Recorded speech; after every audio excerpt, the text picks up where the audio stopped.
eles têm, por assim dizer, apesar de se valer de como é que se diz? Uma linguagem propriamente técnica, científica, eles são impulsionados por um tipo de desejo, ou não desejo propriamente, mas de um desejo de barrar esse avanço que contraria as posições pessoais, contraria as posições religiosas pessoais desses psicanalistas que se vale de um domínio para defender, ou melhor, para criticar uma expressão que é uma expressão da diversidade.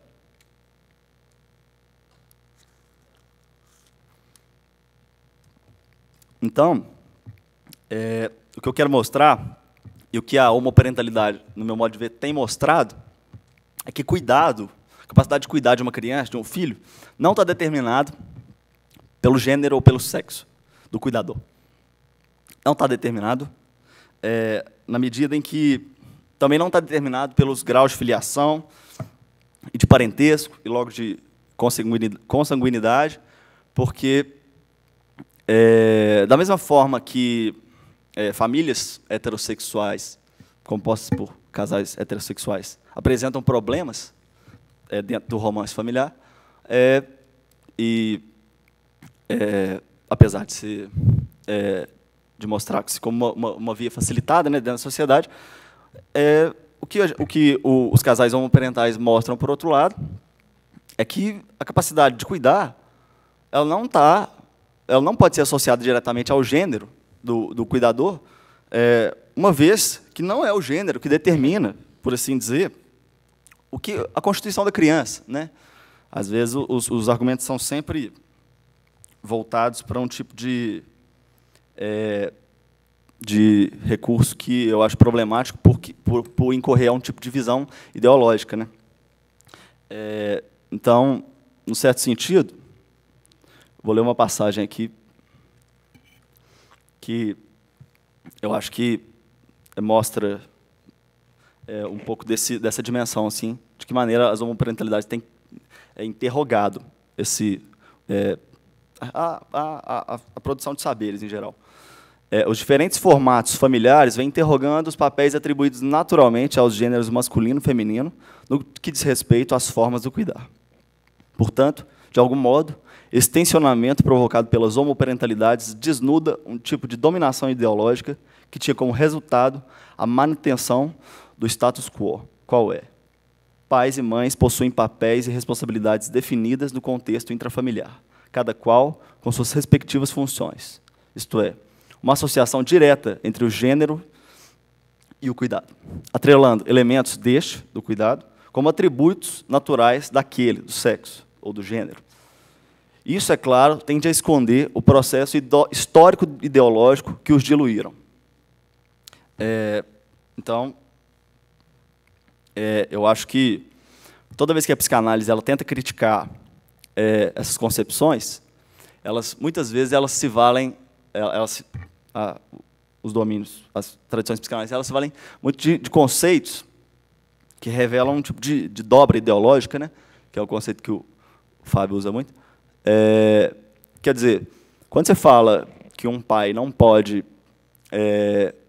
exercer um cuidado parental porque ele não tem, ele não pode exercer uma função materna ou função paterna, ou é muito comum também dentro da teoria winnicottiana a noção de mãe substituta, que é quando o pai assume o cuidado provisoriamente, ele atua então como uma mãe substituta.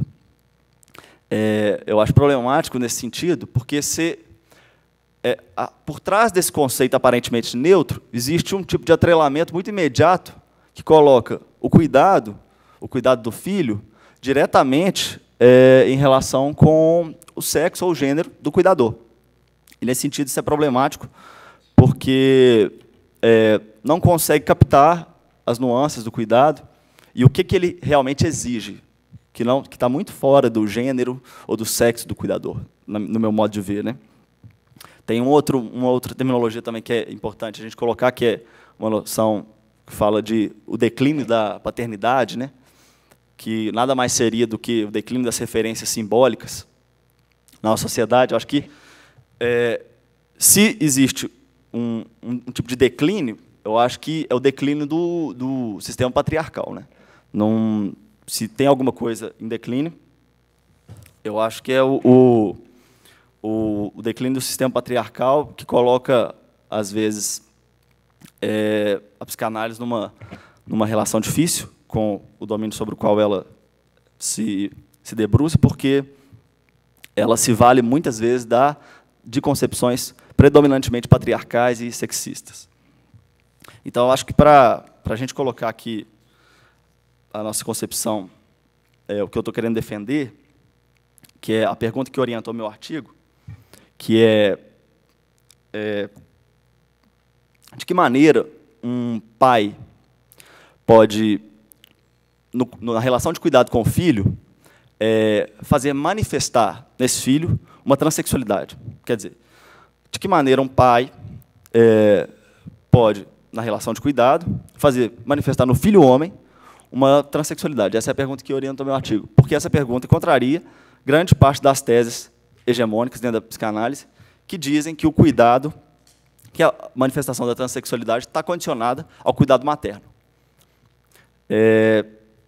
E o que eu quis colocar, tentando colocar na perspectiva laplanchiana, eu acho que ela conseguia captar um tipo de elemento que a maioria das teorias não captavam, que ela colocava, já que se o inconsciente é um discurso que é propriamente do outro, é um discurso da alteridade, ela coloca um elemento que é importante na designação do gênero. E eu vou ler aqui, só para finalizar, que o tempo já está dando.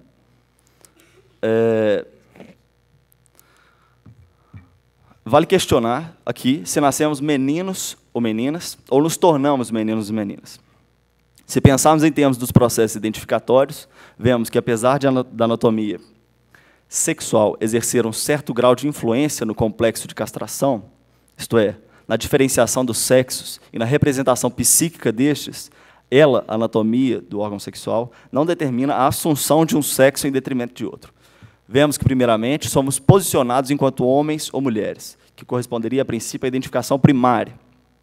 Quer dizer, né, no primeiro momento, a criança ela é instada a se posicionar.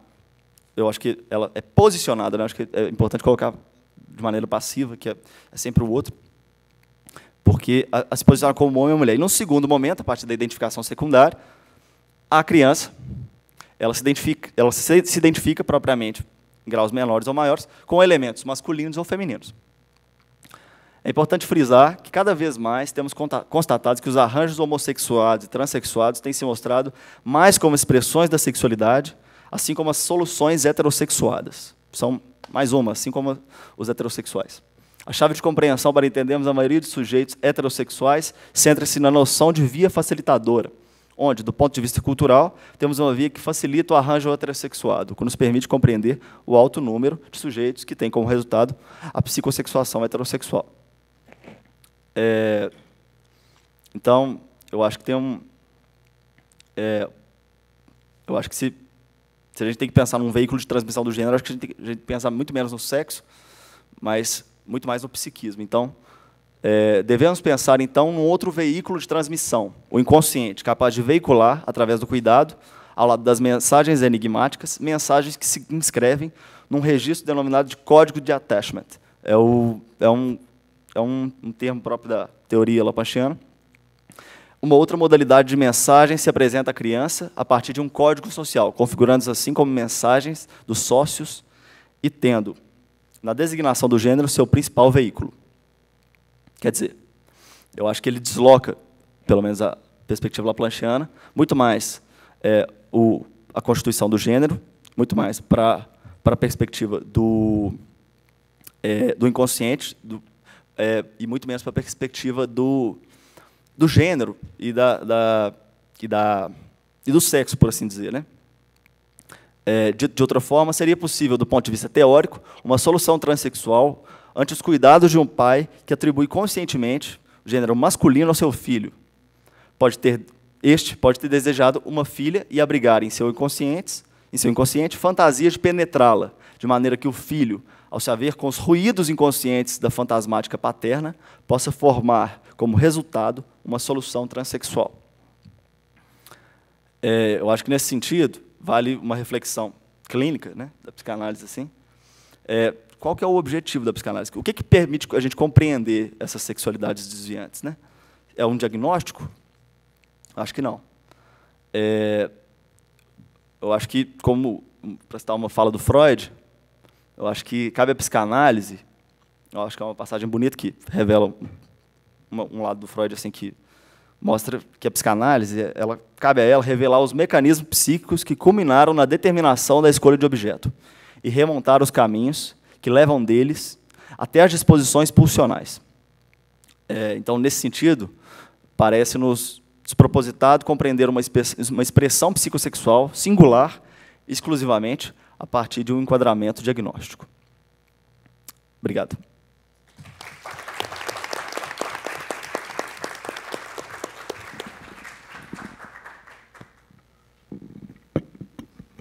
Oi, vocês estão me ouvindo? Tá dando? Oi, deu? Ainda tá dando. Assim, deu? Tudo bom, gente? Eu sou a Bárbara, essa é a Ana. A gente escreveu esse artigo juntas. Ele chama O Rei Leão, sobre ser pai, Édipo e gênero. A gente vai falar de muita coisa que eles já falaram antes, então, desculpa se ficar meio repetitivo, mas já está tudo pronto, então, melhor não improvisar. Primeiro, eu vou fazer uma breve introdução. Eu vou falar um pouco do filme, e aí depois a gente vai partir por uma crítica de Freud e Winnicott especificamente, utilizando as cenas do Rei Leão como um modo de exemplificação. Esse artigo visa explorar o tema da paternidade e o cuidado dos bebês e elaborar uma revisão de vários conceitos psicanalíticos sobre o assunto. Mesmo quando reconhecida a nocividade de conceitos que perpetuam a crença na estrutura da família tradicional, como o ideal, agora deu, a superação e consequente substituição de termos como função maternal e função paternal ainda se mostra difícil. Apesar de se admitir a necessidade da inclusão de famílias homoparentais ou de pais solteiros, o que se encontra na realidade é apenas um deslocamento indiscriminado de termos. Assim, o homem, se assumir a posição de cuidador principal, estará exercendo uma função maternal, e não apenas sendo um bom pai. A problematização dessa concepção de família heteronormativa nasce na constatação de que a imagem e o sentimento de família foram ativamente produzidos e construídos, um processo que foi iniciado por volta do século XVII, como nos mostra Rie. O interesse pela infância e pelas crianças se estabelece também por volta do mesmo período, e o caráter móvel do direcionamento da libido é evidente. Ao longo do tempo, novos objetos são constituídos, enquanto outros são descartados. Conceitos básicos da psicanálise, como complexo de Édipo, castração e sexualidade infantil, são colocados em xeque ao questionarmos a participação de relações de poder em sua construção. Aqui buscamos a existência de dobras ideológicas, que, como já falou a Mariana, é um termo do Fábio, Belo, Reda e Fidelis, para designar toda teoria que reforça o caráter ideológico de concepções de subjetividade. Então, a gente vai buscar a existência dessas dobras em Freud e Winnicott, utilizando o método e críticas já estabelecidas por Laplanche. Um resumo agora sobre o Rei Leão. A trama do Rei Leão narra a trajetória de Simba, um filhote de leão, herdeiro do pai Mufasa, o rei. O seu tio Scar, porém, ambiciona o trono do irmão Mufasa. Mufasa morre em uma armadilha orquestrada por Scar, que tinha como objetivo não apenas matar o rei, mas também Simba. Porém, nesse aspecto, o plano falha. Apesar disso, por outro lado, o plano também funciona, pois Simba se sente culpado pela morte do seu pai e foge das terras do reino. Alguns anos mais tarde, Nala, sua amiga de infância, o encontra e Simba deve decidir entre retornar e reivindicar seu trono ou continuar seguindo seu estilo de vida. Então, agora, primeiro, a perspectiva freudiana. O complexo de Édipo é um conceito criado por Freud que designa o conjunto de desejos amorosos do menino pela mãe e a identificação com o pai. a identificação se torna hostil ao perceber-se que o pai é um obstáculo que se interpõe entre ele e a mãe. O desejo do menino, então, é livrar-se do pai e tomar o seu lugar. O pai, assim, fará a interdição do incesto e introduzirá a ameaça da castração. Aí está o pai como lei, que se propaga por toda a teoria psicanalítica até hoje. Partindo do filme O Rei Leão, podemos observar que Simba se mostra em uma posição de onipotência narcisista, frequente na infância, quando ainda não há um superego formado.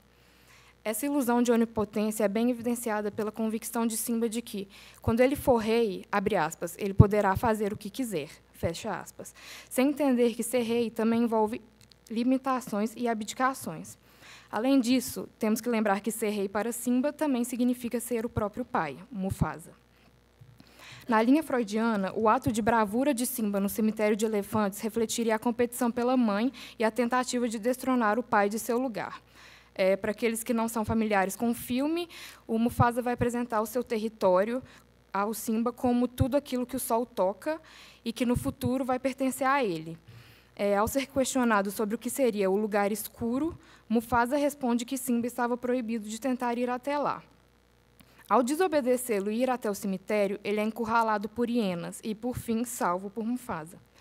Simba afirma que, abre aspas, ele queria ser corajoso como o pai, fecha aspas.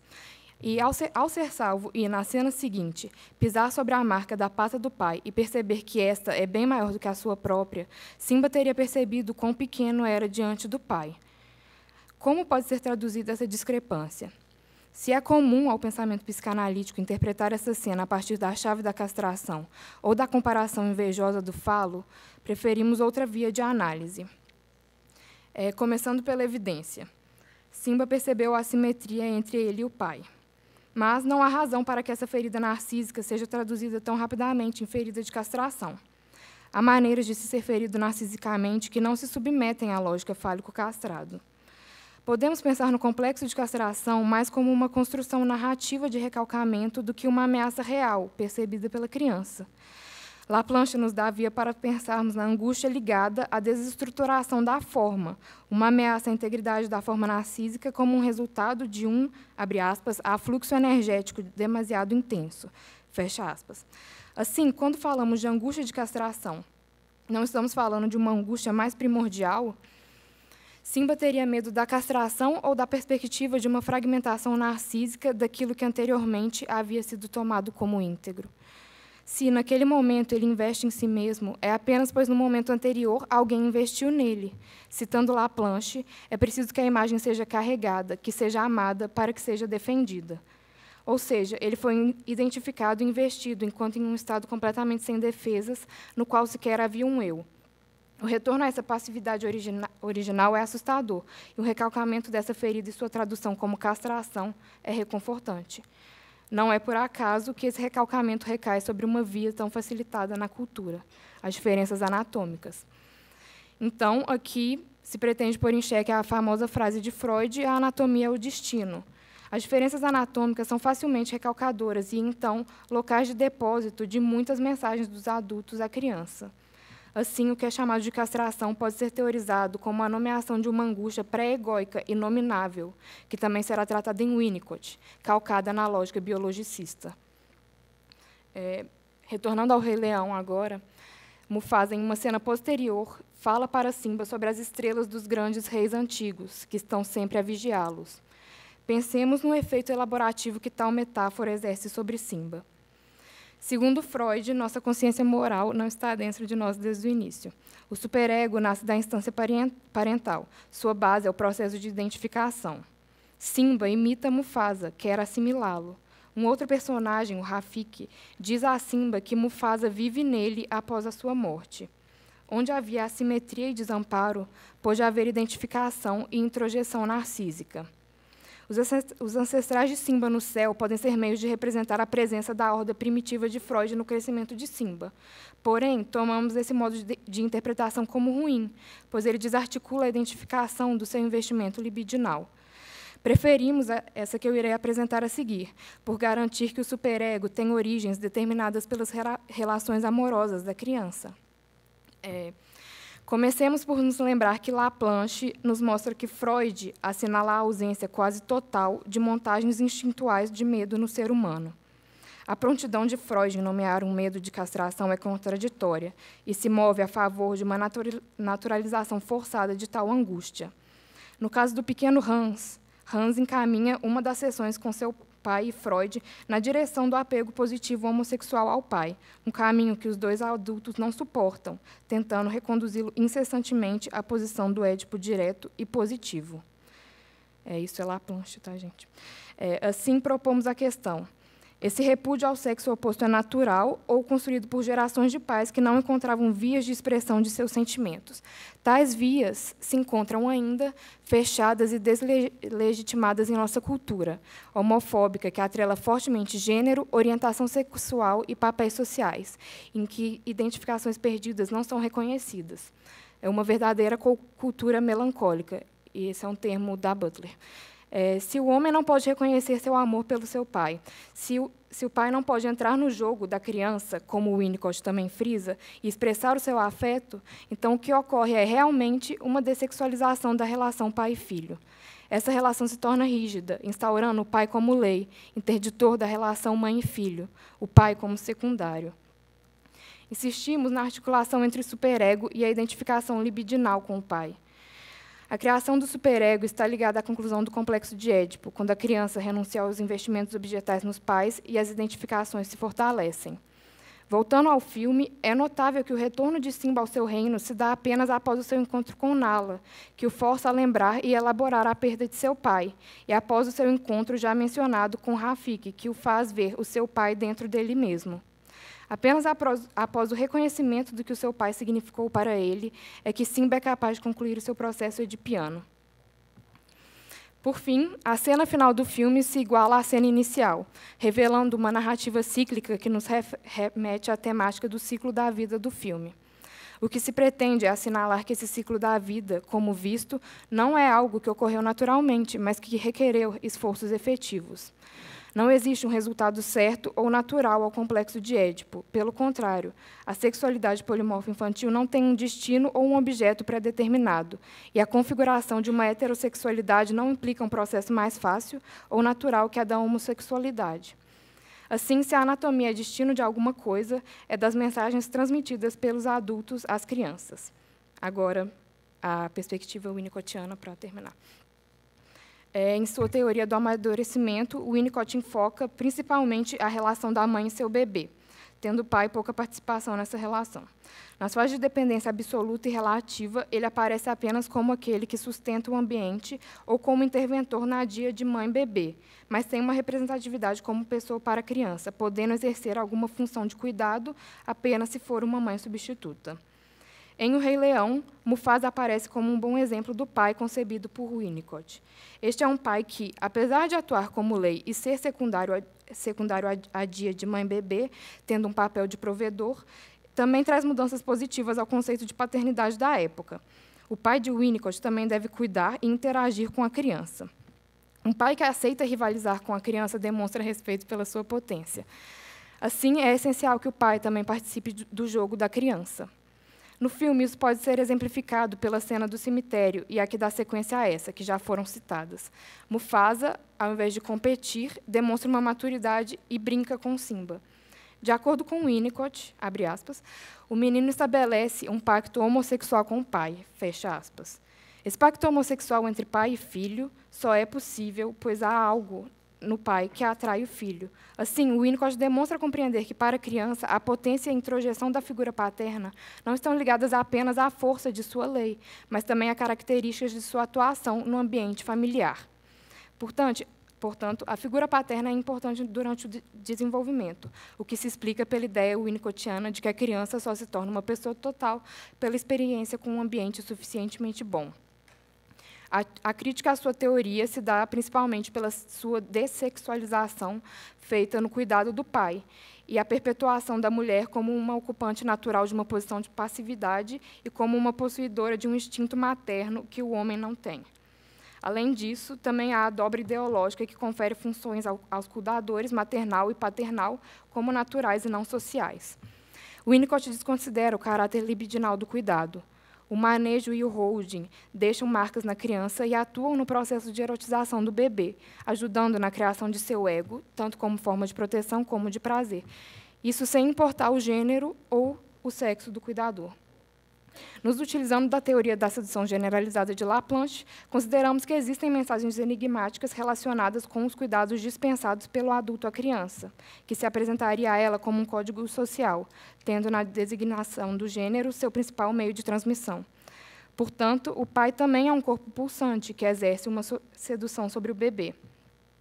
Ao insistir na existência de uma família heteronormativa, no pai, um homem com pênis exercendo sua função maternal, e a mãe, mulher com vagina exercendo sua função maternal, a teoria de Winnicott abre pouco espaço para a existência de famílias com pais homossexuais ou solteiros, e outros.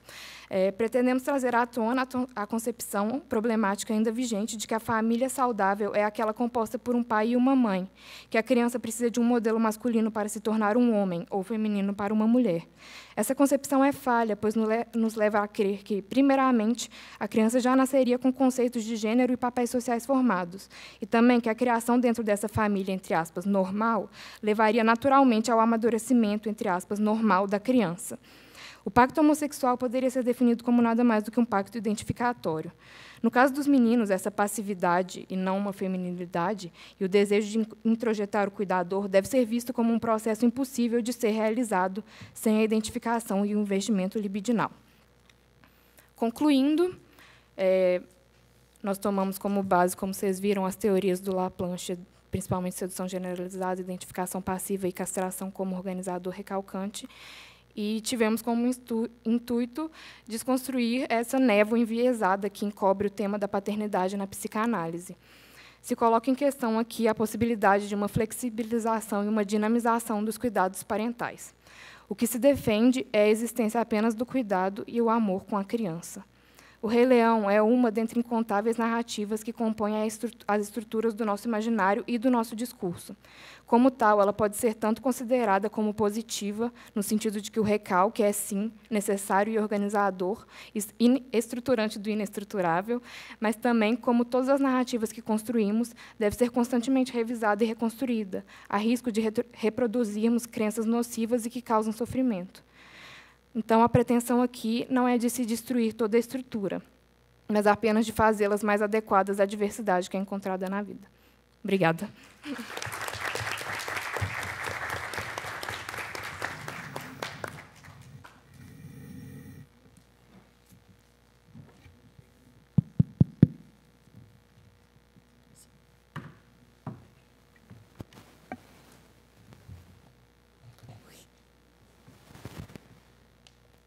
Então, gente, tá? Gostaria de parabenizá-los, né, pelos belíssimos trabalhos apresentados. Eu queria também, eu estou um pouquinho apressada aqui, porque eu tinha calculado 20 minutos para cada, mas a próxima mesa é às 3h30, né? Ah, tá. Tá, joia. Uhum. Então, né, eu fiz a leitura dos artigos, né, dos integrantes da mesa e, né, fiquei muito encantada, né, com os trabalhos de vocês e com a proposta, né, de releitura da psicanálise a partir, né, desses desdobramentos clínicos tão, né, presentes hoje, né?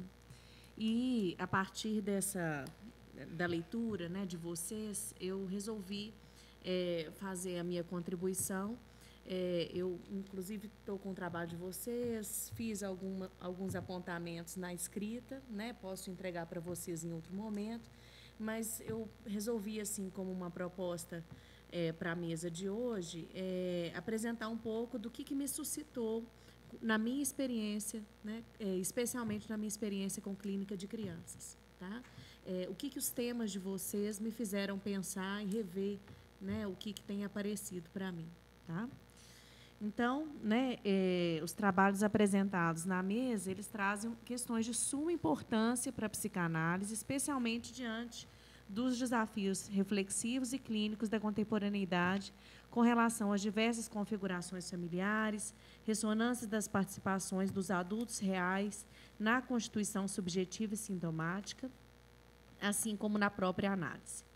Assim, enquanto, né, na sociedade tem se discutido amplamente sobre famílias homoparentais, monoparentais, transexuais, recasadas, coparentalidade, doação de óvulos, espermatozoides, barriga de aluguel, reprodução assistida, congelamento, óvulos e embriões, aqui nessa mesa discute-se sobre o que a psicanálise tem a dizer sobre algumas dessas questões, como se posiciona e o que traz de contribuição teórico-clínica diante dessas circunstâncias. Eu tentarei, então, explanar, né, as questões que me suscitaram a partir da minha experiência na psicanálise de crianças, né? Então, pensar o materno e o paterno e suas reverberações na constituição psíquica e sintomática sempre foi um dos grandes desafios para a psicanálise, especialmente na clínica com crianças, quando nos deparamos mais claramente com os atravessamentos das figuras familiares no setting de análise. Fazendo um panorama histórico das perguntas que acompanharam a clínica infantil, poderíamos dizer que, a princípio, a grande questão era psicanálise com crianças ou psicanálise de crianças? A seguir, os clínicos fizeram outras perguntas. Psicanálise com pais, psicanálise de pais, psicanálise sem pais. Como se constitui a criança? Como se constitui o sintoma infantil? Hoje, já nos arriscamos a responder algumas dessas indagações, embora as questões referentes à constituição subjetiva e sintomática ainda seriam um dos nossos grandes enigmas. Mas e hoje? Quais as perguntas suscitadas frente à nossa clientela infantil? A gente poderia sugerir algumas. Quem são atualmente os responsáveis pela criança? Como que eles funcionam? Por outro lado, quem são esses responsáveis sob a ótica da criança? E, por fim, há efeitos na constituição subjetiva da criança, caso haja troca de funções parentais, a princípio vinculadas tradicionalmente a um gênero específico? Partindo da ideia de Jean Laplanche, de que temos sempre que nos atentar para a teorética, o lugar onde a teoria se faz clínica, é urgente estarmos em permanente construção do saber e fazer psicanalítico, permitindo, portanto, que ocorra a preciosa via de mão dupla, a teoria enriquecida e refeita pela clínica e a clínica se refazendo pelas novas postulações teóricas. Obviamente, ainda assistimos certa hegemonia de posições tradicionais na psicanálise, demonstrada pela incorporação de reflexões providas de atravessamentos ideológicos, né, como vocês apresentaram aqui.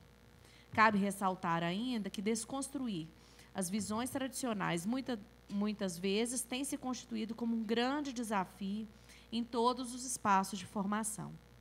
Acreditamos que somente a partir dessas reflexões é possível pensar na criação de dispositivos teóricos e clínicos que possam contemplar aspectos mais amplos e condizentes com o que temos recebido na clínica psicanalítica nos últimos tempos, e, além disso, repensarmos a formação ética de psicólogos e psicanalistas envolvidos com a dimensão psicossocial e política do seu fazer. Eu digo isso porque os problemas levantados pelas autoras e pelos autores desses trabalhos da mesa apresentam repercussões diretas na qualidade e na ética dos serviços psicanalíticos oferecidos na clínica e das instituições, assim como no pensamento psi veiculado nas variadas ferramentas de comunicação que acabam colaborando e moldando opiniões acerca do assunto, devido ao importante lugar que a ciência tem ocupado como discurso formador para adultos que cuidam de crianças. Uma crítica recorrente nos textos apresentados é relativa à posição tradicional da psicanálise, especialmente de alguns teóricos e clínicos que refletem em seus textos um posicionamento ideológico implícito ou até explícito acerca do papel da mulher e do homem na criação dos filhos. Segundo os autores, os psicanalistas desde Freud, passando por Klein, especialmente o Winnicott, né, tão citado por vocês, estariam tratando o materno como um aspecto inerente relativo à mulher e o paterno como uma função que caberia ao masculino. Os trabalhos, inclusive, trouxeram recortes da obra desses teóricos e de seus discípulos, que explicitam essa defesa da família binária. Tais contribuições teóricas são interpretadas por vocês, né, juntamente com Fábio, Laplanche, como um movimento de recalque de um arranjo pulsional, fruto de um combate contra as fantasias que habitam o mundo interno desses teóricos. De fato, constatamos o viés pulsional em toda e qualquer produção, seja ela artística, cultural e até mesmo científica. Por mais que nos esforcemos para sermos analistas neutros, cientistas neutros, inevitavelmente somos atropelados pelos pontos cegos, provenientes da força do recalcado, do grau de ansiedade que contamina nossa ótica e dos pontos de identificação com o conteúdo a ser pesquisado. Assim, concordamos que até mesmo esses nossos mestres da psicanálise foram reféns do próprio método. Para além disso, podemos levantar também outra questão importante, já aludida por Elisabeth Roudinesco. Não poderemos trabalhar a obra de Freud como um texto atemporal. Temos que retornar à sua origem, à sua gênese, à maneira como ela se situa historicamente. Assim, poderíamos dizer que não deveríamos tratar de modo atemporal a obra de qualquer autor psicanalista. As obras psicanalíticas são produtos tanto do funcionamento do mundo interno, da experiência, dos desafios clínicos vividos por esses autores, como também são produtos de uma época. Klein e Winnicott, de fato, eles recebiam em seus consultórios uma gama de famílias naqueles modelos patriarcais, grande parte heterossexuais, que levavam seus filhos para a análise. Melanie Klein, então, a maioria, né, grande parte da clientela dela, eram filhos de psicanalistas, né, da época. Nessas famílias atendidas por esses clínicos, os pais, em geral homens, teriam a sua entrada posterior na vida da criança, e as mães, que levavam, geralmente, as crianças para as consultas, eram designadas como responsáveis por cuidados primários das crianças.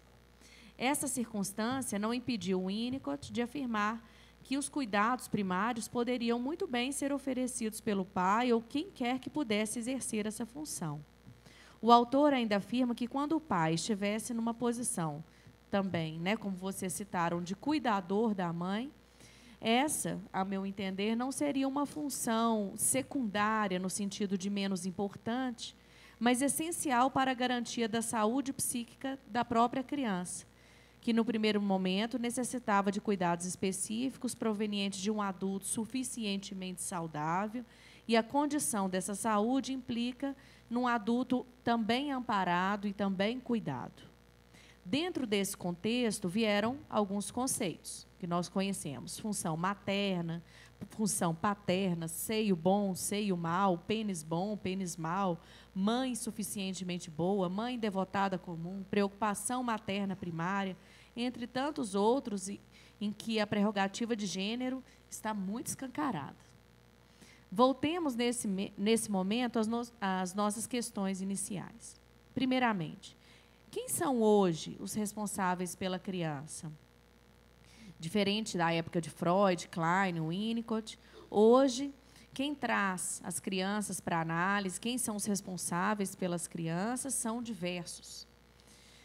Além das famílias heterossexuais, que continuam levando, né, os seus filhos para análise, tem chegado com certa frequência crianças trazidas pelas mãos de famílias homoparentais, monoparentais, filhos de avós ou avós, babás, vizinhas, instituições, enfim, adultos reais que têm interferido no mundo externo, no mundo interno da criança, assim também como no espaço analítico.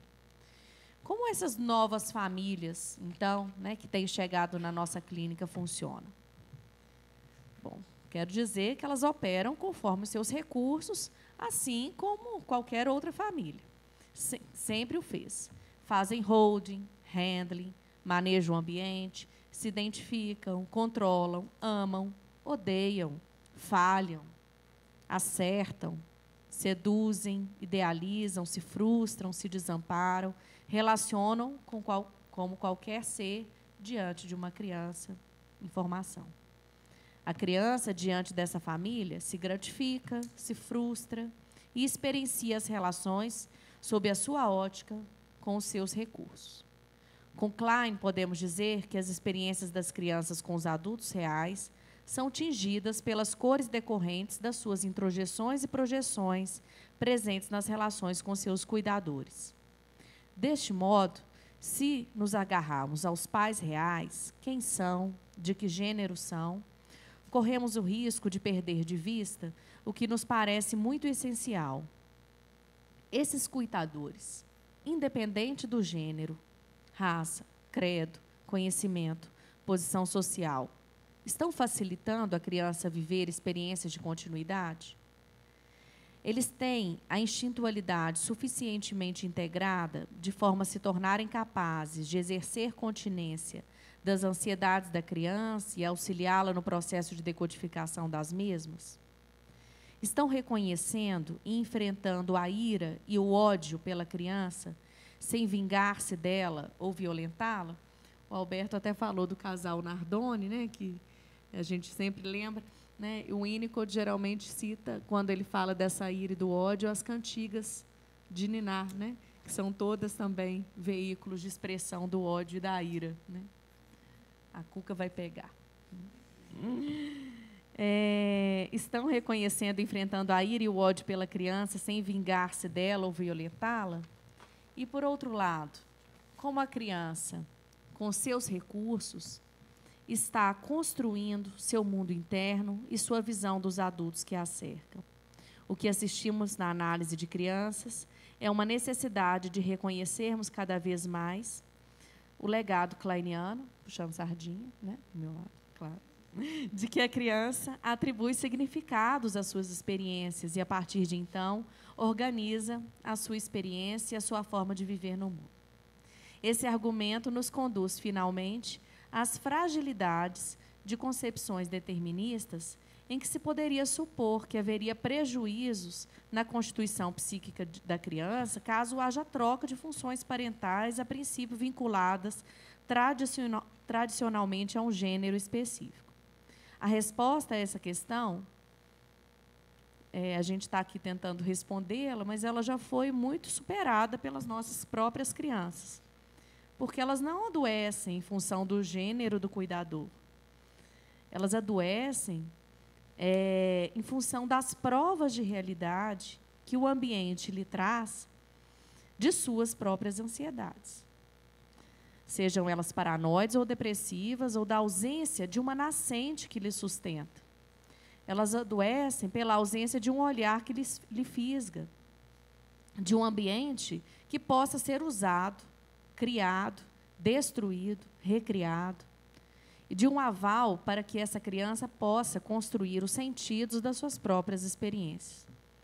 Afinal, eu creio que as crianças concordariam com Manuel de Barros. A palavra amor anda vazia, não tem gente dentro dela.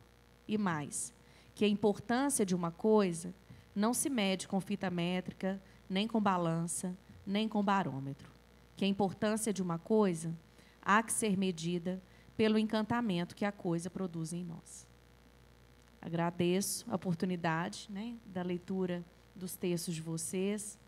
Queria até, né, sugerir, né, porque como eu foquei muito na questão da homoparentalidade, o trabalho do Alberto, né, ele traz uma questão bem, né, assim, a meu ver, muito interessante, que tem até a ver com o meu trabalho, né? A ideia, né, assim, né, do próprio Winnicott, que fala das questões desse ódio, da integração do ódio, como também isso, da própria Klein, que tem no Amor, Culpa e Reparação, tornar-se mãe, tornar-se pai. Você conhece? Sim. Onde ele fala dessa pendência, né, assim, da ira e do ódio, da vingança com os objetos arcaicos e de como que isso pode, né, estar ressoando nesses cuidados, né, nesse trabalho e nesse cuidado reparativo com o filho, né? Então, agradeço, né, assim, por ter aprendido tanto com vocês, né, fiquei bastante admirada, e pela organização desse evento, né, como eu disse, é uma grande oportunidade de releitura e de formação ética, né, do profissional de psicanálise. E agora eu passo a palavra para vocês, né, se quiserem fazer perguntas para os convidados.